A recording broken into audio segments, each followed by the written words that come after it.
looks just like his father, younger, of course. And then their last child, Anne, unfortunately was born retarded because Yvonne de Gaulle, de Gaulle's wife, was in a terrible automobile accident just before she was born, and brain damage to the child. And that retarded child was one that they insisted on keeping. The doctor said, look, there's nothing you can do for her. Let us take her to a home. And de Gaulle answered, she did not ask to be brought into this world. We will keep her here. There was never a day when he didn't go home and try to entertain her. He was the only one that could make the child laugh. He would play little games with her. She loved to take his military hat, the decorations on it, and play with them. He would always walk her around whenever he could in the gardens and so forth. During the war, the press always wanted to take pictures of him with his family. He would never allow it, except with him and Mrs. de Gaulle, because he didn't want them to have a picture of just the older children without Anne de Gaulle. The thing which really caused him very great pain was the fact that other children sometimes could be so cruel to Anne because she was different. They taunted her because she was different. And then finally, she was 18 years of age, she caught pneumonia and she died. There was a very simple ceremony in the little graveyard at Colombey where they lived.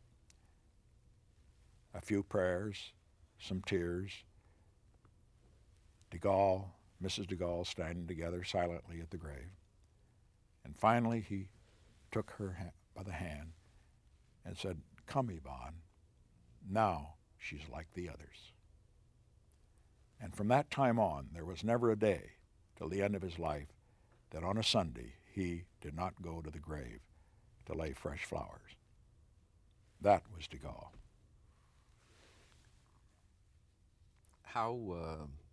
How did you learn about his death? I learned about it in Washington.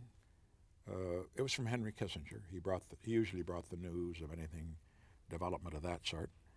And just as soon as I learned it, I said I was going to go to the funeral. And as a result of my going, everybody else came. It was an enormously moving event. It was in Notre Dame. It was not actually the funeral, I should say. This was simply a memorial service because de Gaulle typically had put in his will no funeral. All he allowed was to have a little private service out into his home village, and a butcher and a tradesman, others were among those who acted as the pallbearers, just very, very simple people. But of course the nation insisted upon having a funeral. President Pompidou said it very eloquently when he heard about the death. He said, General de Gaulle is dead. France is a widow. And so all the people were gathered there in Notre Dame, and I remember the moving eulogy that was given by President Pompidou, who was to succeed de Gaulle, or had succeeded de Gaulle when de Gaulle retired. And I was leaving the cathedral when it was completed. And then the great organ in Notre Dame, it's a huge organ, began to strike up the Marseillaise, that great moving song. And I started to turn toward the organ and toward the flag to salute. And unfortunately, another one of the guests happened to grab my arm at the time just to pay his respects. The moment was lost. But it occurred to me later that there's no more moving tribute that could be paid to de Gaulle than for that whole mass of people from all over the world to turn toward the altar as the Marseillaise was being played in salute.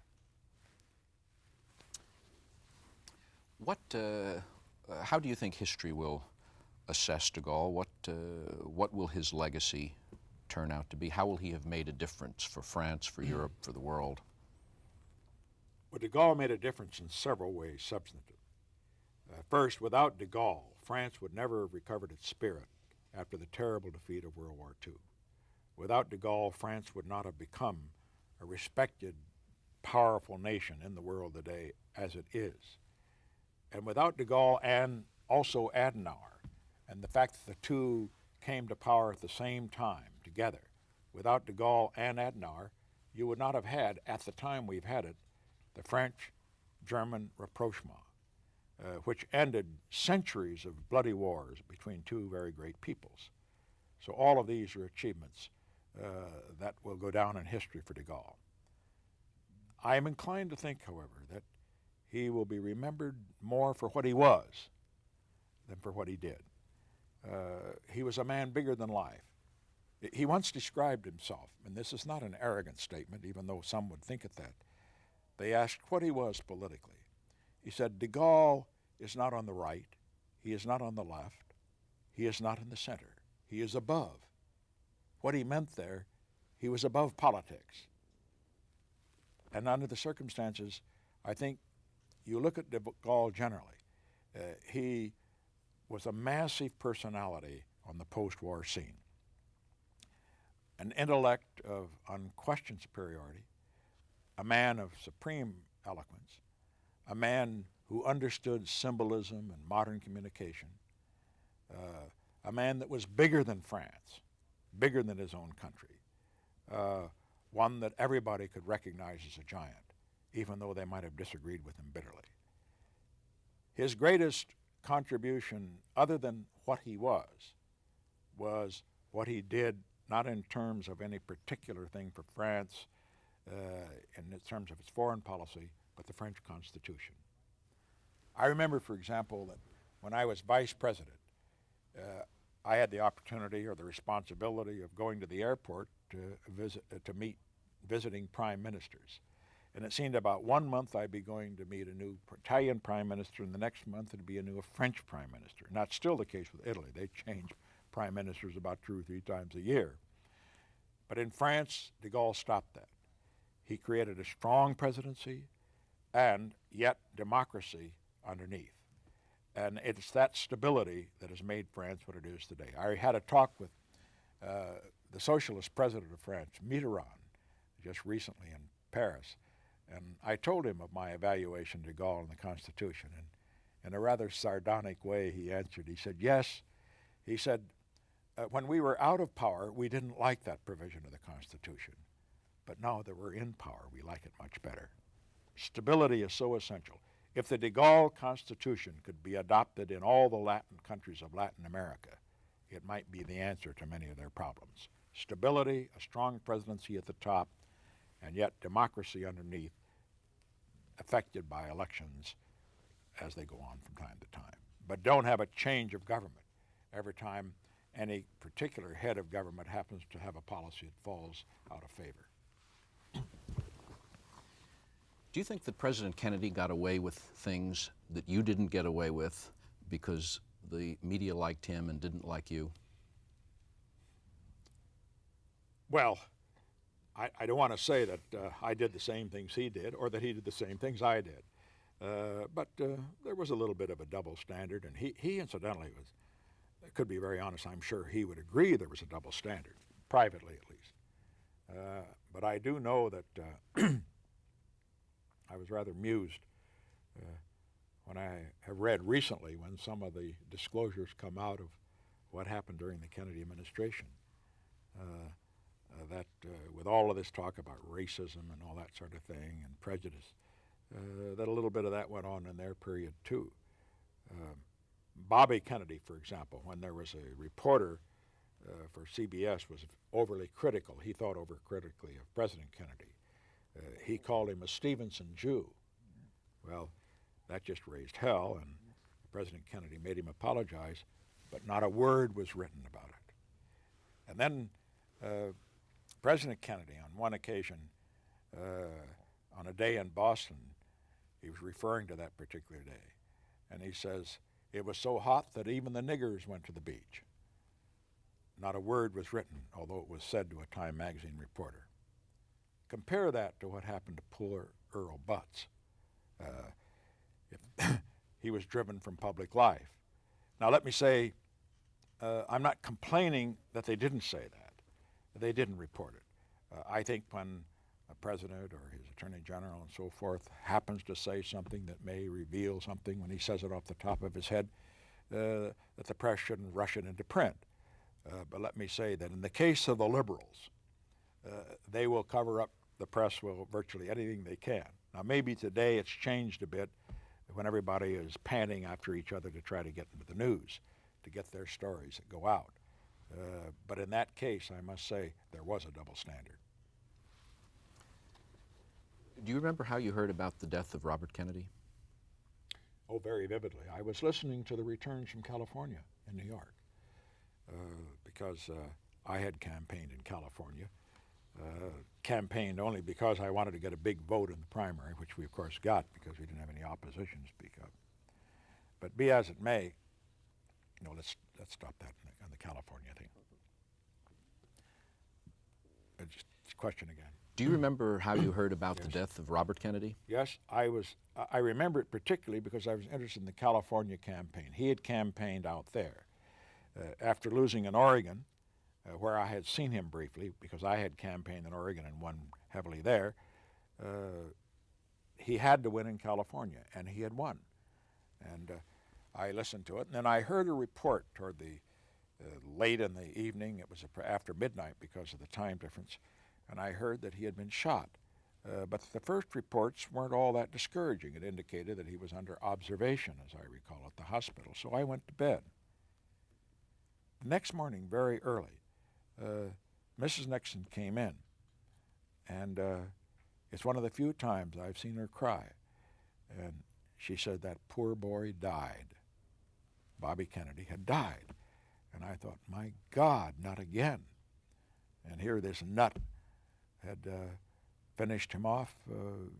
In each case, an aberration. An aberration in the case of Oswald, and an aberration in the case of the one that shot Bobby Kennedy. I particularly remember, too, going to the memorial service. And that's when I told my friends, don't underestimate Ted Kennedy. I think that's the day he grew up. Before that, he'd been kind of a playboy, and he still played around a bit thereafter, as most people are quite aware. But on the other hand, he was not considered to be a very serious person. But his eulogy was eloquent.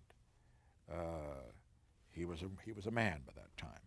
I knew from then on he would be a formidable figure in the American political scene.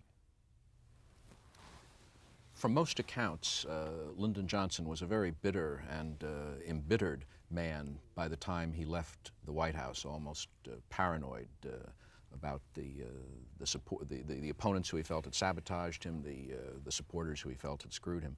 Did you see any of that in your dealings with him? Well, yes, he let his hair down with me on occasion. That was one of the reasons, for example, that he told me that he couldn't have been president unless he'd had J. Edgar Hoover, head of the FBI, because Hoover was very important to him in terms of avoiding leaks coming from people that are supposed to have been loyal to him. Johnson had a very high standard of loyalty, incidentally. The story that illustrates that, in a true story, I understand, appeared in a recent book. One of his aides came up to him and submitted a name for appointment to some position, and Johnson said, "Is he loyal?" And the aide responded, "Well, he appears to be loyal." And Johnson said, "God damn it, when I say loyal, I mean loyal. I want someone who's so loyal that he'll kiss my ass in Macy's window and tell me it smells sweet.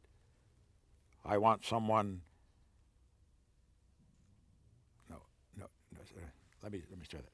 When I say loyal, I mean loyal. I want someone who will kiss my ass in Macy's window and tell me it smells sweet. Got to repeat it because I missed something. Yeah. When I say loyal, I mean loyal. I want someone that'll kiss my ass in Macy's window and tell me it smells sweet. I want his pecker in my pocket. That's loyal. That's loyal. But Johnson perhaps had reason to feel that way. After all, he not only had the problem of the Bobby Kennedy people who deserted him after he had kept so many of them on after President Kennedy's death, and deserted him when Bobby Kennedy didn't get the nod for vice president. But even when some of his own proteges left him, it must have hurt him very deeply because he was a very proud man. Bill Moyers, for example. Moyers was practically his alter ego. Moyers, who ironically today is TV's priest of higher morality as to, with regard to political activities and so forth. He was Johnson's hitman. He was the one that supervised, on Johnson's orders, an investigation of Goldwater's staff to see if, as Johnson put it, there were any fags on the staff. The reason was that they had discovered that Walter Jenkins, Johnson's top man, had homosexual background. And he was the one, this is Moyers again, who supervised the taps on Martin Luther King, which were initiated by John Kennedy, and then also proceeded to help Johnson in the cover-up of that because it might be politically embarrassing for her to get out. Then when Moyers deserted him in 1967, ostensibly because of his disenchantment about the war, it must have had a terrible impact on Johnson. So I can see why he would have been almost paranoid upon insisting on loyalty, even to the extreme that he described it. One gets the impression that for the last months or year he was in the White House that he was almost like a zombie. Was he effective or was he vitiated by this kind of paranoia? What happened to Johnson after he had reached the peak of 1964? The great victories of the states the victories of the Great Society programs, 1965, 1966. He started to go down after the midterm elections of 1966. What had happened there, briefly, is this. Johnson was unbeatable in 64 because up to the time Johnson became president in his own right, he was there always praising President Kennedy. As long as he was doing that, he got a magnificent press. He went to the grave. He did all the proper things. He had a very low profile. He was speaking always of President Kennedy and carrying out his mandate. After he was elected in his own right, he began to be Johnson, and the press began to be turned off. And then after he dropped Bobby Kennedy, even more of them turned off. And then when the war began to escalate and Johnson didn't know what to do about it, it became even worse.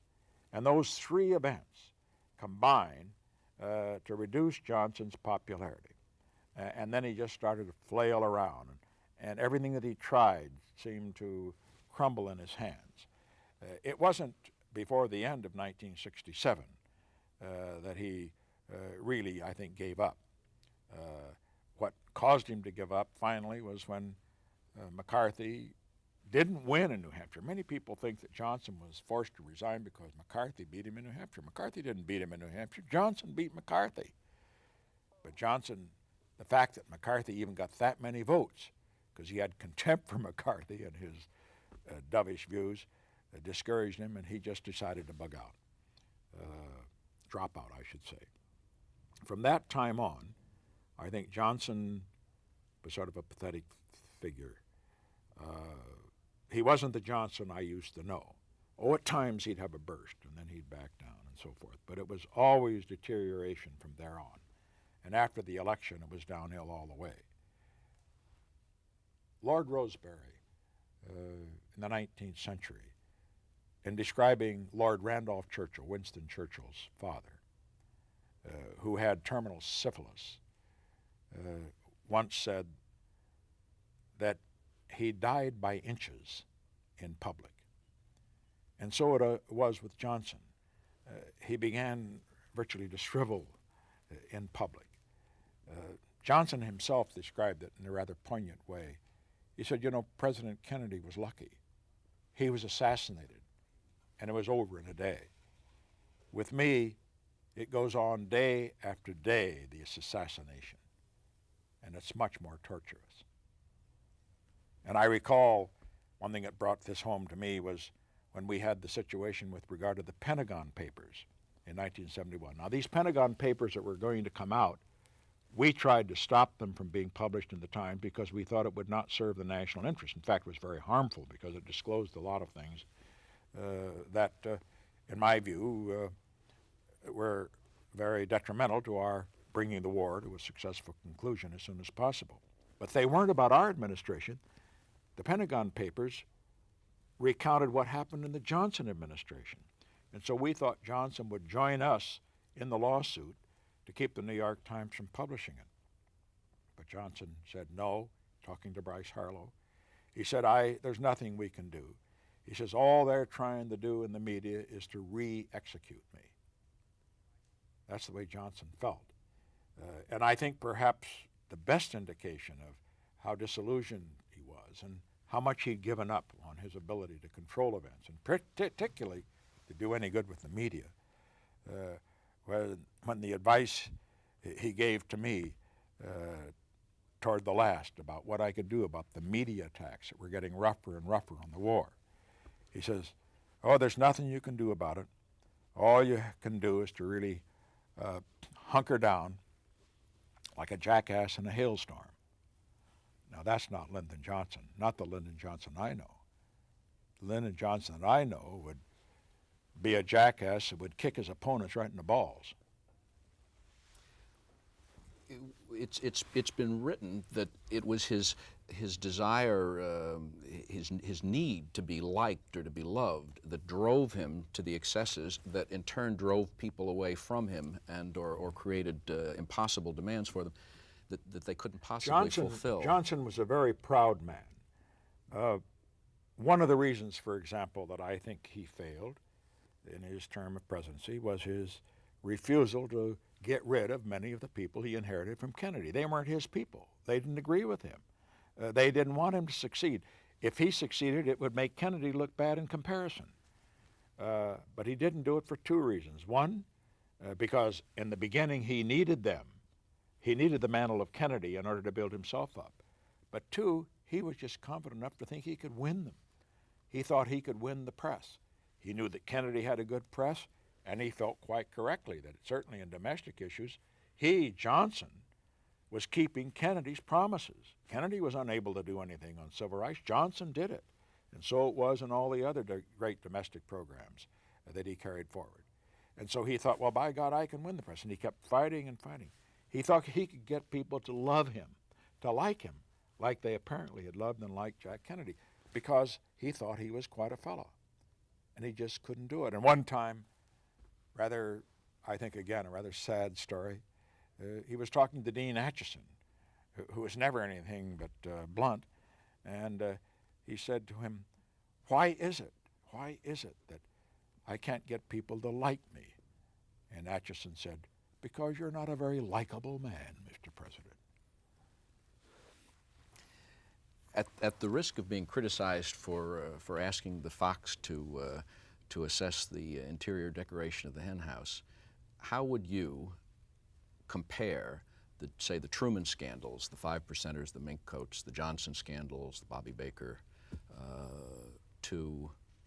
or the Carter scandals in a way, or the Abscam scandals, which took place in the Carter administration, to the Watergate scandals?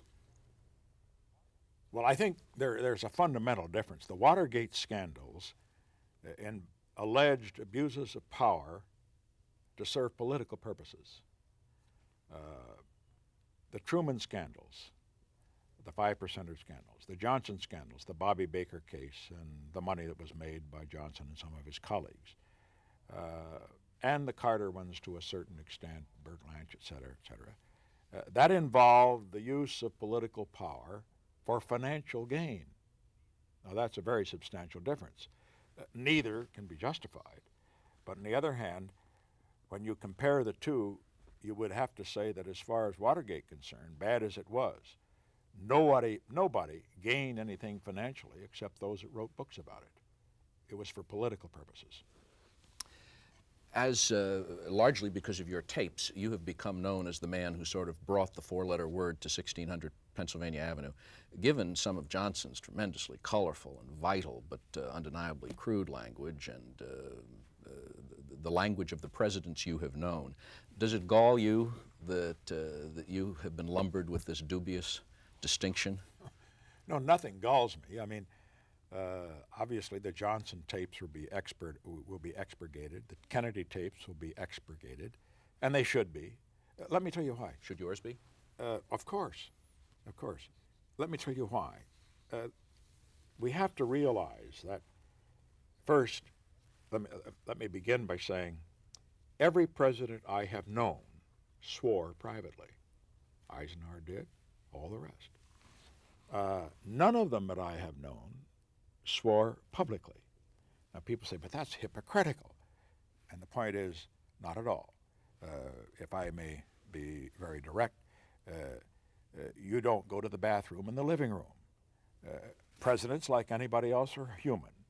And profanity comes forth when you're frustrated, and believe me, in that job sometimes you do get frustrated. I remember already we've talked about how President Kennedy was blowing his stack about what happened to Bay of Pigs, and boy, he used words that I've never heard in that place before or since.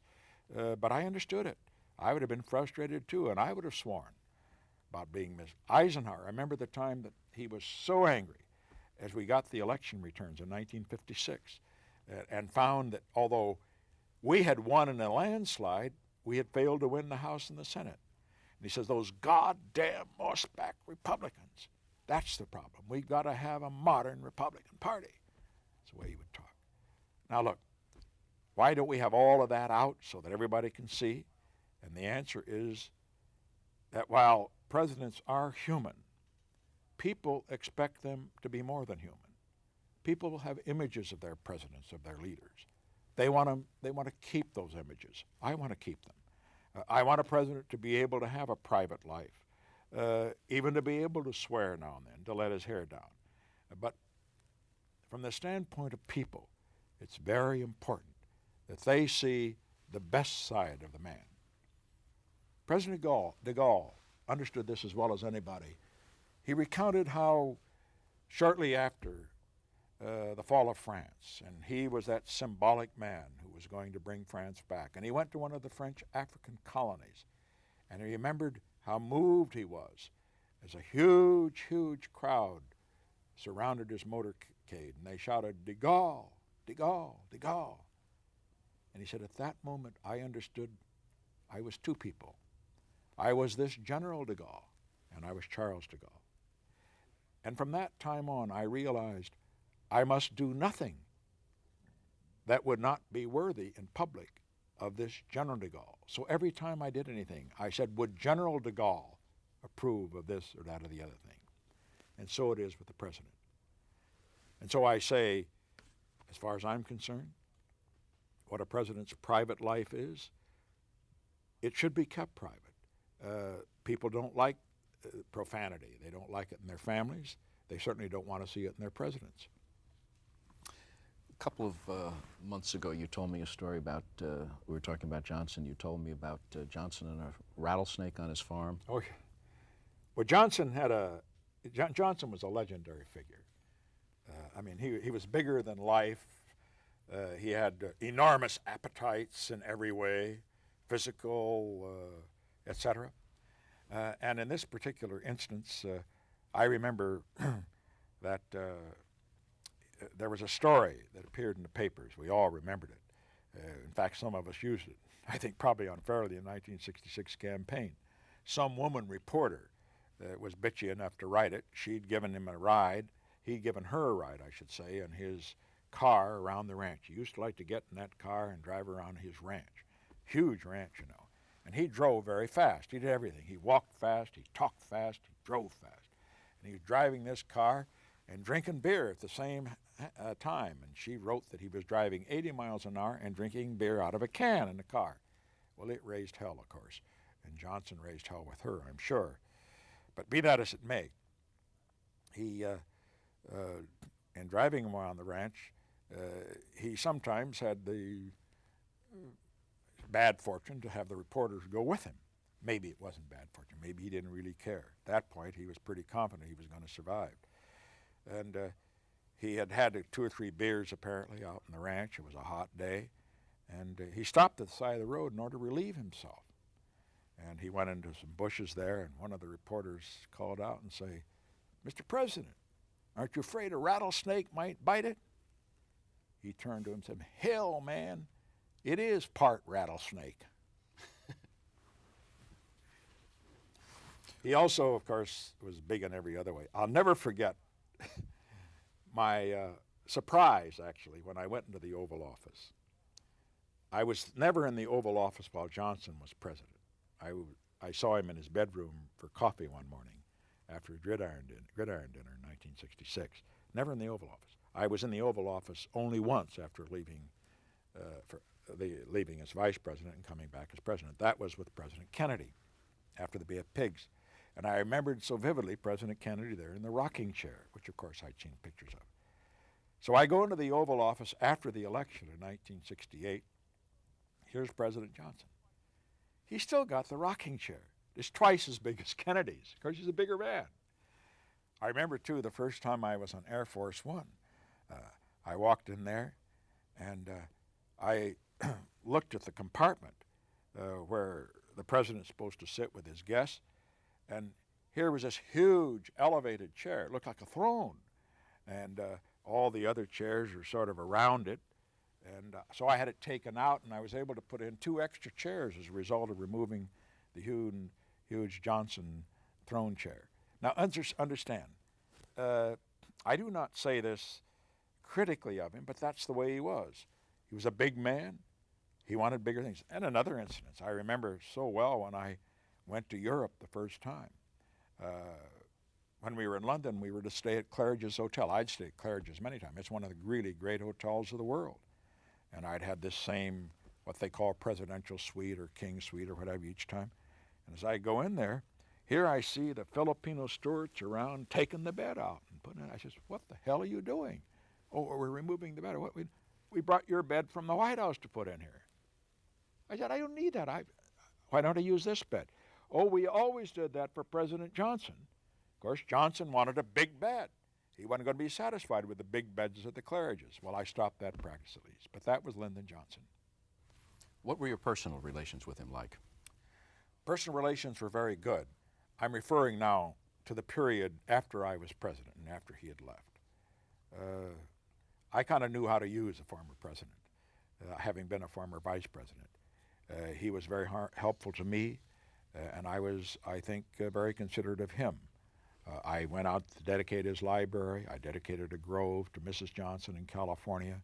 I had him and Mrs. Johnson to the White House on several occasions for lunch, for breakfast, etc., a church service. I had him briefed regularly, and it was worth doing. As a matter of fact, he became very supportive, particularly on the war issues. I remember so well during the 1972 campaign. He was appalled about McGovern, just absolutely appalled that he was the Democratic candidate, and he thought Shriver was a silly ass. And so under the circumstances, you'd think he would endorse me, but he made a very interesting comment to Bryce Harlow. He says, "Well," he says, "I'm for him, but I'm not going to say anything publicly." He says, "After all, I've been sucking at the tit of the Democratic Party so long that I'm not going to let go now simply because the milk's turned sour because of what the poor cow is eating." That's the way Lyndon Johnson would put it, of course. How did you hear about his death? It was a very dramatic moment.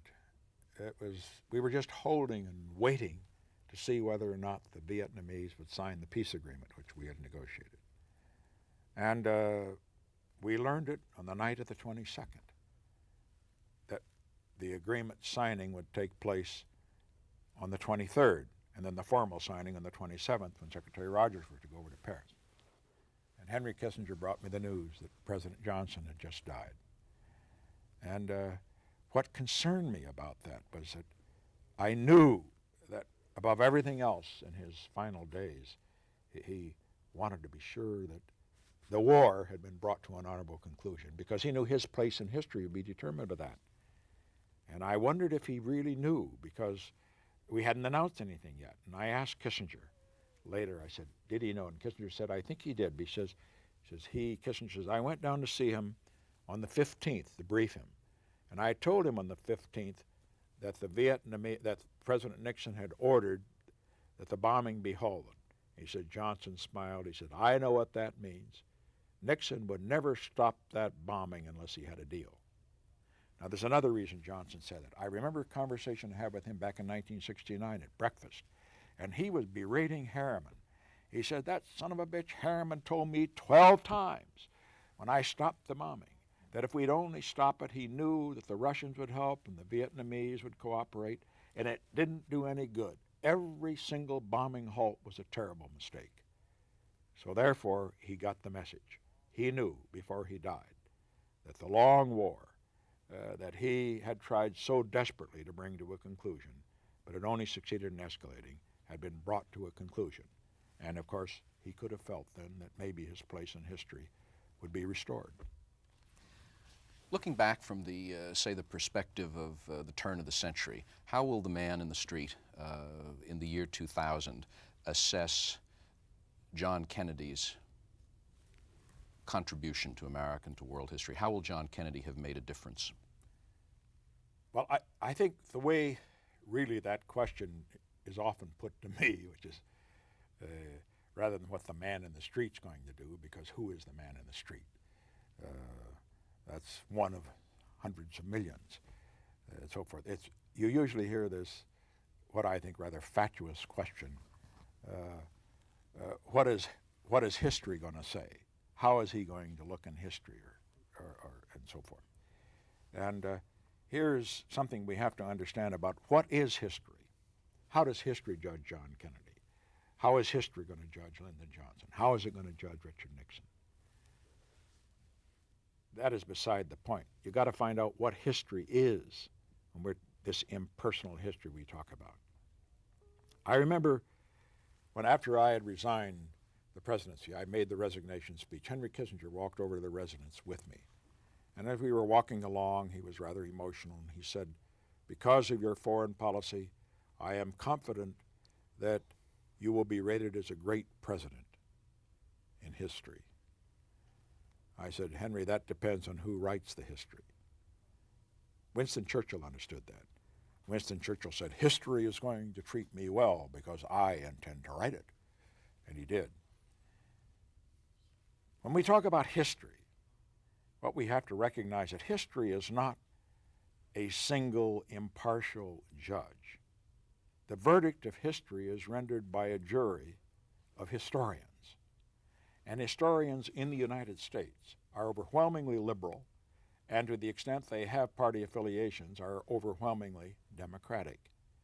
And in addition, because their bread and butter is style, they are suckers for style, obsessed with style. Style is more important to them than his substance. Now, in answering the question with regard to what President Kennedy's place in history will be, I would say it will be very good because historians have to be impressed by his style. He's got to get AA figures for style in every which way. They've got to be impressed by his charisma. Historians like charisma. As far as his record is concerned, they will gloss over that to an extent because the record is not particularly impressive. He was not able to accomplish anything particularly domestically. Johnson was the one that carried through on the Kennedy promises. He was the performer. Kennedy was the promiser. And in foreign policy, the Kennedy foreign policy could only be described as being almost disastrous.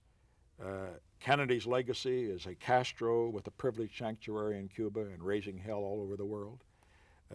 As far as Vietnam was concerned, his legacy is the assassination of Diem, the musical chairs that followed, 15,000 combat troops assigned there, the beginning of a war that took years and years to end. But on balance, historians, not history, but historians in that broad context will rate him very, very high. A British historian, Paul Johnson, makes the blunt statement that Kennedy was a weak president. I don't agree with that. I think, had he lived, that Kennedy would have become more Irish and less Harvard as he went along. and would have done a more effective job with regard to both Castro and Vietnam and other things than he'd done earlier. But not having lived, he will have to take, of course, in historically speaking, some of the criticism which has been leveled at him for his failures, particularly in Cuba and in Vietnam. From the same perspective, or the perspective of history, not from the man of the street, how will Lyndon Johnson fare at the turn of the century? Well, historians are turned off by Lyndon Johnson's style. Turned off partly because he's got a Southern accent. Incidentally, I think Jimmy Carter has suffered from that too. It's not fair. Historians generally don't, if they come from the South, they develop Harvard accents if they possibly can. The elitist, that sort of approach to things in terms, and it's the fashionable way to talk and to act and to write and so forth is not Southern. Let's face it. Not fair, but that's the way it works. So they don't like Johnson's style, so that hurts him. They don't like him in comparison to Kennedy. That hurts him. In terms of what he accomplished, they don't like him because of the war in Vietnam. And then, however, you've got to balance that by what he did. And what he did on the domestic scene was something that made a difference. And I refer to the Civil Rights Act of 1964. Just as I could go to China, where Hubert Humphrey, the liberal, could not, so only Johnson could have gotten the Civil Rights Act of 1964 passed. Johnson, a Southerner who had voted against civil rights during the 1950s when I was presiding over the United States Senate. And that was his monumental achievement. He deserves great credit for that. And maybe by the turn of the century, honest historians, and there are some, I'm sure, that will be honest, will look back and say Johnson gets high marks for that, for doing what Kennedy promised but did not produce on the civil rights area. How do you think Richard Nixon is going to fare?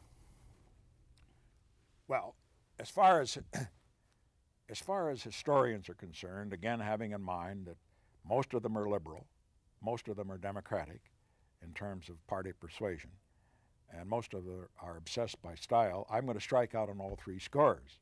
I'm not a Democrat, I'm not liberal, and my style does not appeal to them. And so under the circumstances, apart from Watergate, which of course will be a very big negative,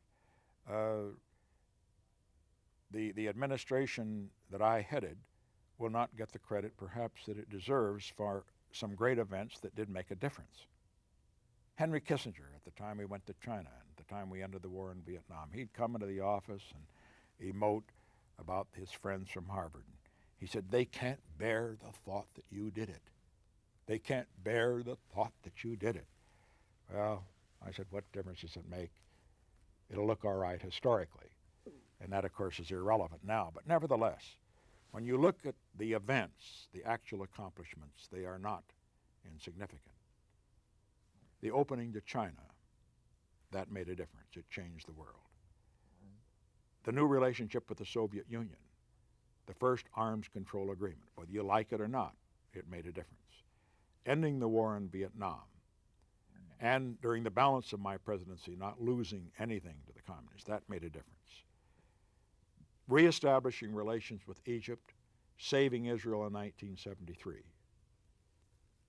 laying the foundation, therefore, for the Israeli-Egyptian rapprochement, that made a difference. Domestically, and many people are not aware of these domestic accomplishments because we're primarily known for the foreign policy accomplishments, the most important achievement, without question, were the appointments to the Supreme Court. We left a lot of blood on the floor, but we changed history in the United States, and I think for the better as a result of those four very, very good appointments. Next to that, and very next to it, very close to it, was the peaceful desegregation of Southern schools. That could not have been accomplished by anybody other than, I believe, a conservative who had credentials in the South and yet who also was strong for civil rights. Beyond that, I think as time goes on, our cancer initiative may historically make a difference. It has made some already. What we did, for example, in environment and hunger, I don't think can be classified like that because that would have happened anyway. We were just happened to preside when it did happen. Revenue sharing, that principle, might not have happened had we not done it, but some even question whether it should. But the overwhelming evidence would have to be that on China, on Russia, on Vietnam, on the Mideast, the Supreme Court, these things all made a difference. Now that seems like a very formidable record. But on the negative side, as I say, we have the whole Watergate, which of course made a difference on the negative side.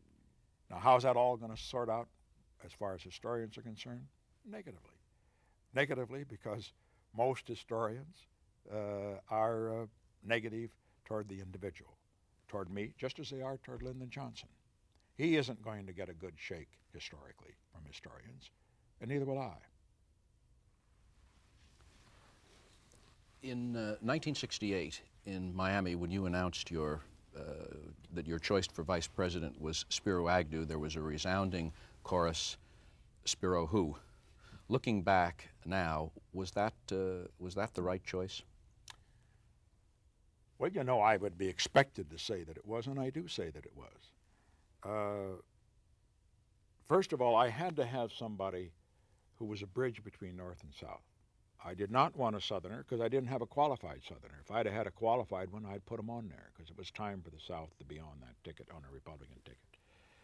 But Agnew, coming from a border state, met that. Second, Agnew, we forget now, had very good credentials as a, quote, moderate, end quote, Republican.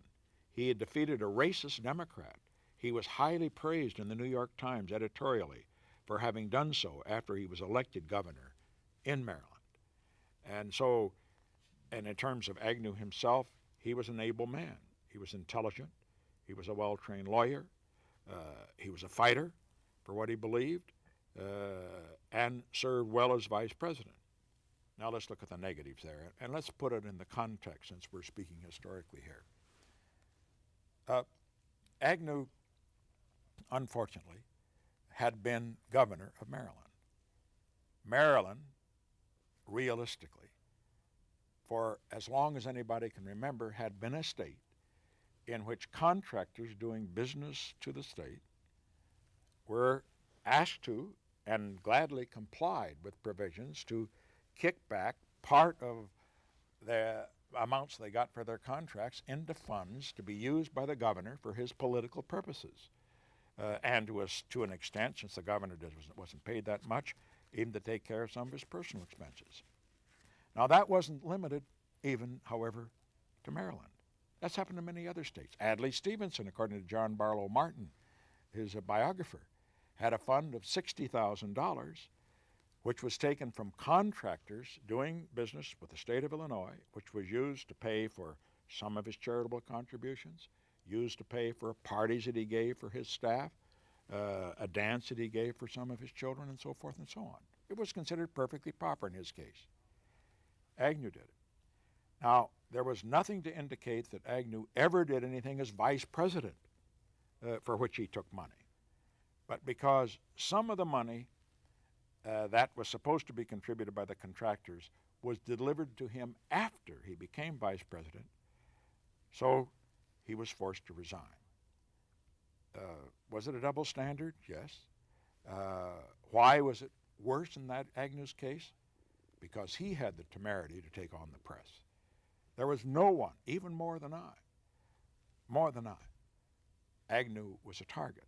Agnew was a target because he'd been effective against the press. And, understandably, once they caught him in what they thought was a politically vulnerable activity, they hung him out to dry. But I think in terms of that very time and up to the time that occurred, that Agnew conducted himself in a dignified and effective way as vice president.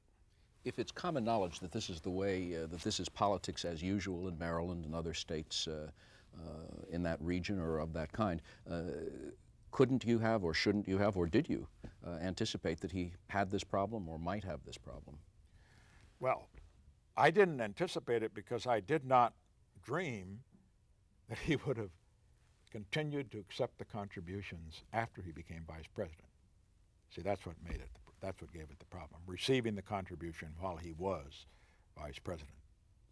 So to that extent, he didn't deserved to what No, happened? I still think it was a double standard. I think he deserved certainly some condemnation, but I do not believe that he deserved the almost hysteria that went on in the U.S. Attorney's Office and everything else, that he had committed the crime of the century. It had happened in Illinois, and I'm sure it happened in a lot of other states. It doesn't happen in California, I can assure us. They haven't grown up to that sort of thing there yet, but I'll bet you it's still going on in some of these states. But this was on a new level in that it whatever may have been happening in state houses, this was the White House or the office of the vice president. This raised it to a national level. The contribution had been earned, shall we say. The contractor had been hands laid on him to make the contribution before he ever got, however, to vice president. It wasn't done while he was vice president. It was delivered. The money was delivered. It just wasn't. But it was the services performed for the money, i.e., the contract, occurred long before he became vice president of the United States. If you felt it was a bum rap, why'd you let him go, or why didn't you stop him from going? There was nothing that we could do to stop him with the problems that I had at that particular time. There was nothing I could do for him. I only wish I'd been stronger. If I had been, I would have stopped it. How do you think history will look back and assess Mrs. Nixon? I think quite well. After some of my candid comments about the press, I think they are going to have a great problem in not giving her her due. I think the fact that although she has done nothing in the public arena since we left Washington, that she's still rated in most of the polls among the top most admired women in the world and the Good Housekeeping poll and so forth. It's got to tell us something that she has legacy. Let me say, I don't know about history, but I know how I would rate her. I've known a lot of first ladies, and incidentally, I've admired them and respected each in his own way. Each contributed in her own way. The first one I knew was Mrs. Herbert Hoover, a very lovely lady. I knew her when we were both served on the board of Whittier College. But looking at Mrs. Nixon, I think these are the characteristics that sort of set her apart. First, she has an unusual combination, beauty and brains. Now, I have found that generally speaking, girls that are beautiful don't have much upstairs, and those that have brains are not very pretty.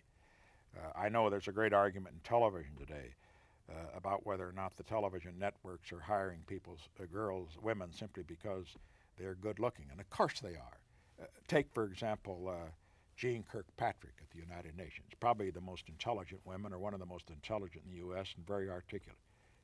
You think she'd ever have a chance to be on a network show? No way. She isn't good looking enough. She isn't, my view. She'd never make it. Of course they picked that. But Mrs. Nixon, without question, had great beauty, and she's also very smart. Cum laude graduate of the University of Southern California, worked her way through on a fellowship, orphaned when she was 17 years of age, took care of her brothers, did the cooking and so forth and so on. A hard life in those early years in order to get through school and get an education, taught school, married, continued to work, made it possible for me to enter politics and so forth. That's enough of the background. But apart from the beauty and the brains and the background, there's another characteristic that's a little harder to describe. I'll never forget when I was in China in 1978. We were riding a train from a city in the southern part of China up to Peking. And there was a Chinese woman, a young woman, who was my guide and translator. She was the tough partisan type, as they always are when they assign them to you. Not very feminine at all. And she said to me as we were riding along in the train in the compartment, she said, "How is Mrs. Nixon?" Because Mrs. Nixon by that time had had a stroke. And I said, "Well, she's recovering very well." And she said, "We in China have great respect for her. She is such a strong person, such a strong person. And what she meant by that was that here you had someone who had developed strength from the time she was in school, who had a tough life when she was growing up, who showed great strength in my political career in the fund crisis way back in 1952, in Caracas when she sat there just as cool as if it were a Sunday afternoon tea rather than a life-threatening crisis, who went through the defeat in 1960, the defeat in 1962, the resignation, and still just glided along as the lady that she is. I think that impressed the Chinese. It certainly impressed me. And then another thing I would say about Mrs. Nixon. Now the women's liberals are not going to like what I'm going to say now. They're not going to like it at all. But I remember something I read in Winston Churchill's great contemporaries about Asquith, the British Prime Minister in the early years of World War I. He said his greatest legacy is his children. Her greatest legacy are her children. She's been a magnificent mother. It's hard for children of celebrities, particularly presidents, vice presidents, to grow up a normal life. People who are children of celebrities turn out to be groupies or drugs, alcohol, or even worse. Patricia and Julie are remarkable young ladies, and I was away a lot, and she certainly gets the credit for that. So I would say that all in all, because of her brains, her beauty, which of course she inherited, because of her great strength, because she was a very fine example as far as being a mother is concerned, on all this she deserves credit. Now let's look at the downside, however. The ladies in the press, and some of the men as well who covered, criticized Mrs. Nixon very cruelly, and this hurt her incidentally. Shouldn't have, but it did. She should have considered the source. But they said it's plastic Pat. And why? Because she never said anything. She didn't make speeches. She didn't make an ass of herself in public. That's what they want. They want a story. Or fall down drunk or some other damn thing. But she wouldn't do that. And they said, why didn't she make speeches? That shows she doesn't have a mind of her own. It's not true at all. She's just smart. She knows you can't have two voices out of the White House. She had ideas, and she expressed them privately. And another thing it shows, which these critics among the ladies in the press, what they wouldn't understand, and they won't appreciate at all, she was self-assured and self-confident. She didn't have such a big ego that she had to go out and prove that she had a career in her own right. To her, what was important was the career of her husband.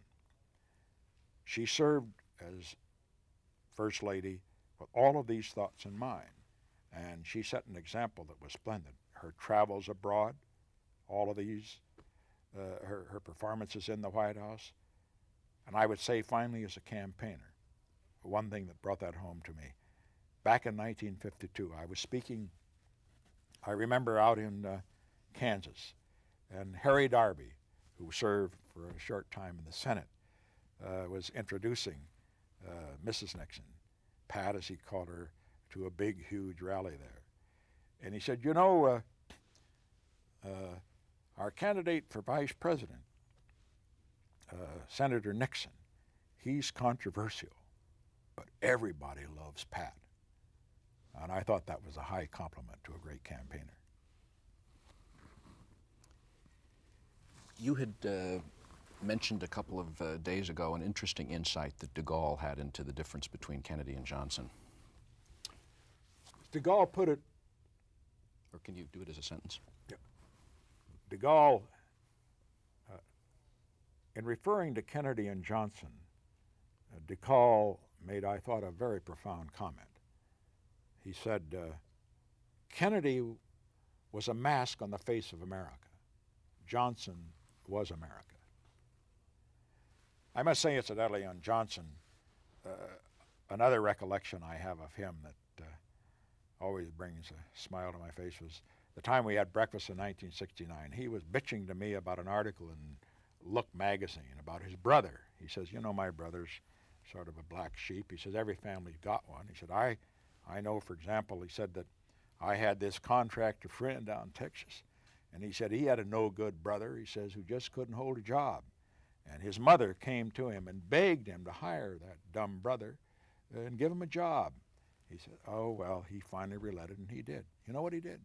Well, he gave him a job driving a load of dynamite across the state. Well, the fellow stopped at a roadside bar, had 6 beers, propositioned the waitress to marry him, and then drove on down the road. And you know what happened? He drove smack dab into a telephone pole. Do you think of yourself as old? Not yet, but that's because I've survived so long.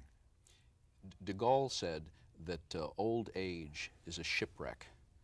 Do you see yourself as, since you don't see yourself as old, you don't see yourself as shipwrecked, but do you see yourself headed towards shoals or sandbars? I'm very fatalistic.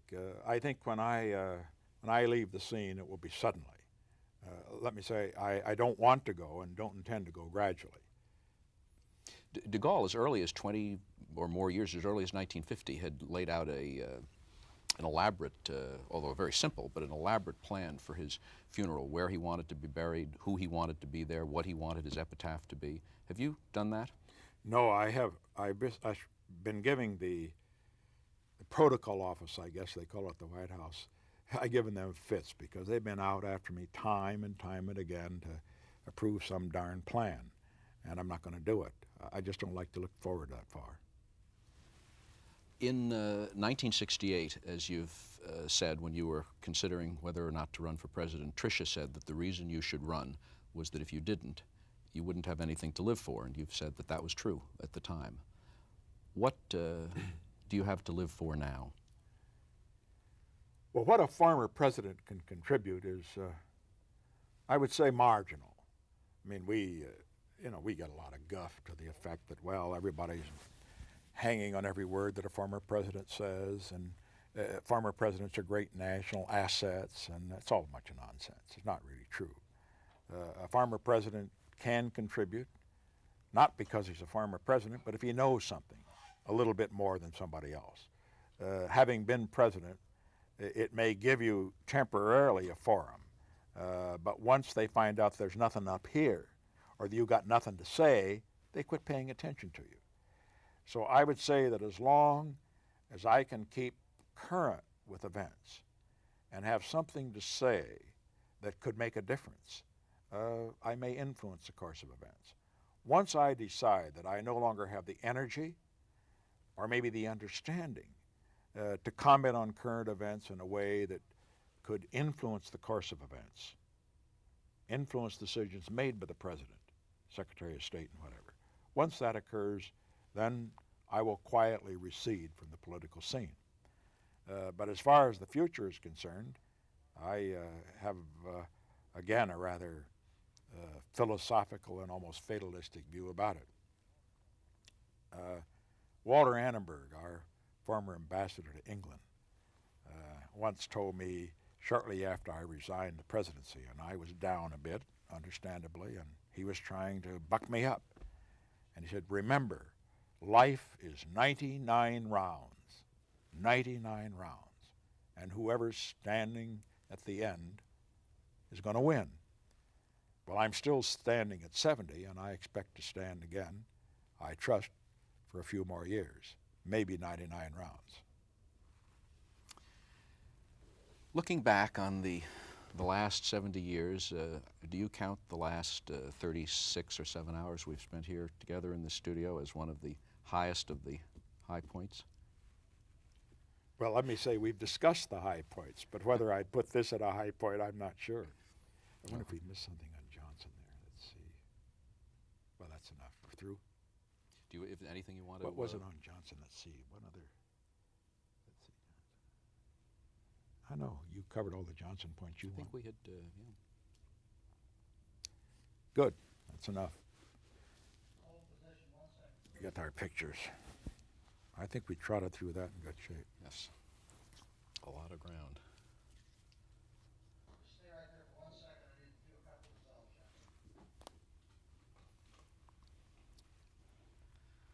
If Oh, sanitizing the record. you got that, you said that. You talked about expurgating all the stuff. Maybe I did. I don't think so. Do you want to His come into warts it? are bigger than. Roger, If you've got, if they could can bring we it come up. back for one point? I think it's just as well. I'd like to make it again. All right, I'll finish. Make it specific. 3 minutes, right? It seems that the kind of vibrant Johnson you've described hasn't come across, and the record is that he spent a lot of time while he was still alive expurgating his own memoirs. Does this bother you? I understand that Johnson not only expurgated his memoirs, but that since then, those that are running his library and have his papers are expurgating his tapes, his memoirs, and everything else. They're going to sanitize him so that he comes through like every other bland, moderate, so-called mushy moderate politician. And I would say that they're rendering him a terrible disservice. He's just going to be an homogenized type like those that populate the House and Senate and many of the state houses today. Johnson was different. And they should let people see him as he was, warts and all. Because I'll say one thing for sure. Johnson's warts were bigger than most of those in the political scene today. We've made it sound like it was almost inevitable that you would win the 1968 nomination for president as the result of this comeback. But was that the case? Did you have a battle for the nomination? Oh, yes. Nelson Rockefeller was in there in and out over and over again, and he had a huge amount of money. He spent more in that nomination period than we spent for the entire campaign in 1968. And then also Ronald Reagan was making a little run at it from the coast. He was not in it so much, but his people were pushing him hard. I'll never forget what brought this home after we won the nomination. And Nelson Rockefeller called to congratulate me. And he always gets a hoarse voice. I mean, he's very enthusiastic type when he's on election nights. Every time I've talked to him, his voice is hoarse. His voice is very hoarse. He says, "Congratulations, Dick, congratulations." And he said, I said, "Well, you ran a good race, Governor. You gave us a little bit of a scare." He said, "Yeah, well, Ronnie didn't do quite as well as we hoped he would." What was that, a Well, he reference meant to Reagan? He meant, of course, that his only hope was to have Reagan pick up some Southern delegates and bring in California, and he'd hold New York. Between the two of them, they would deny me the majority, and then they'd fight it out for the nomination. Was Not either really. Rockefeller or Reagan a real threat then? Never. The mistake that he made, Reagan never intended to get in the primaries. But I said right at the beginning I was going to enter every one of the primaries. The mistake that he made was not to go into the primaries. That party wasn't about to nominate somebody who wouldn't test himself in the primaries. He wanted to be nominated by the bosses and to claim on the one hand that he had the support of the people and yet refusing to allow the people to decide in primaries whether he had that kind of support. It totally destroyed him. I entered the primaries. I won every one of them, so it was inevitable that he would lose. One more. Bebe Rebozo, you've described it many times as your closest friends or one of your closest friends. At many of the most crucial events you've described, he was there. I think a lot of people have the idea of him as sort of almost a sinister figure, not to put it in too extreme a way. What is he like, and why is he your best friend? Well, what Bebe Rebozo is in terms of the media is, as you say, he sounds like a Latin gangster, like a second-generation Al Capone. Foreign bank accounts, Bahamian banks, this and that and the other thing. It's all totally false. And it would not have happened unless he had been my friend. He knows that. And he's a very strong man to have taken this terrible abuse. They've lied about him. They continue to misrepresent him. And they do it because he's my friend, just as they go after my family and others because they happen to be my family. That's part of the business, of course. Where any conservative is involved, they will cut at you any way they can. Your friends, your associates, your family, needless to say, you as well. And in Rebozo's case, He's impeccably honest. Let me tell you, if he had done what Bert Lance did with his bank, borrowing for special purposes, making special loans and so forth, he'd have been in Leavenworth for life. And of course, he's been accused of many things and indicted for nothing because they never had a case. And thank God now they realize he didn't have a case. You've described yourself as a loner, though, and what is it in personal terms that draws you to Bebe Rebozo as a friend, just in personal terms? Well, he's gregarious. He's a great storyteller. He and Bob Appenoff, another one of my friends, are very much alike that way. They love to trade stories. They kid each other a lot. But I think the reason that I like him and I like Bob, that kind of person, is that we never discuss politics. What do you discuss? Oh, we discuss business matters. We'll talk about everything from food to beverages to business to sports, everything except the political area. Sometimes we get into politics. We have a lot of fun talking about the media, our favorite television programs, our favorite commentators or commentators. That must be a short conversation. No. By the time we get through, we have created something that is quite interesting there.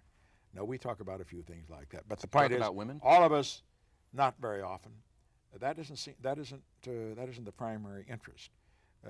I think all of our conversation, most of our conversation, is really more in the non-political area. It's in the kind of area that a group of men, for example, at the Touchdown Club would talk about. A great deal of talk about sports and that sort of thing. But mainly, I think this is the most important thing. Each one of us knows when we were together, as we were in Europe recently and as we have been recently in Florida, each one of them knows that he can let his hair down without worrying about anything being said. And there are very few people in this world you can do that with, because everybody deep down is a gossip, deep down. Some restrain it, but most just can't help, particularly when they're dealing with celebrity, to say, gee, let me tell you about this or that or the other thing. And both Bebe and Bob, they realize that a friendship with somebody from a high office, the first requisite is let him talk, let him let his hair down. I hope you have felt that way here, because we're going to keep all this real quiet. Okay, now, I guess it's still starting. Yes, if we can, yes.